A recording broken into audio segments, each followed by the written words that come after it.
శ్రీశైలం గిరిజనులు ఇల్లు కూడా డాబాలు కట్టేశారు. ఇదేను కానీ వీళ్ళు అడవి మొత్తం తిరిగినా కానీ వనమూలు సంపాదిస్తారు వీళ్ళు కంపల్సరిగా. దాంట్లో సమస్య లేదు. వీళ్ళకి తెలిసినంత వైద్యం డాక్టర్కి కూడా తెలియదు. ఆయుర్వేదం ఫుల్గా ఉండిద్ది వాళ్ళ దగ్గర.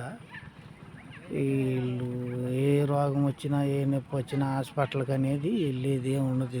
వీళ్ళు మాత్రం కంపల్సరిగా ఏడే ఉండిపోతారు. ప్రసవిస్తానికి కూడా మామూలు డెలివరీ అయ్యాను. వీళ్ళకి తెలిసినంత వైద్యం ఎవరికి తెలియదు. ఈ అడవిలో వీళ్ళు పుడతాం అనేది చాలా అదృష్టమైన విషయం. ఇది మీకు గనక నచ్చితే గనక ఈ తాండా వాళ్ళు అని అంటూ ఉంటారు వీళ్ళని. మీకు నచ్చితే కనుక ఒక లైఫ్ అయితే కొట్టండి ఫ్రెండ్. ఇన్ఫర్మేషన్ కనుక మీకు నచ్చితే కనుక ఒక లైఫ్ అయితే కొట్టండి. ఇది శ్రీశైలం ఫారెస్ట్, ఇది నల్లమల్లి అడవిలు.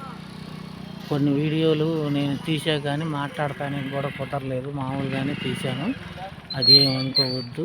నచ్చితే కనుక ఒక లైక్ కొట్టండి. కొన్ని వీడియోలు మాట్లాడటానికి అవకాశం లేకుండా అయిపోయింది.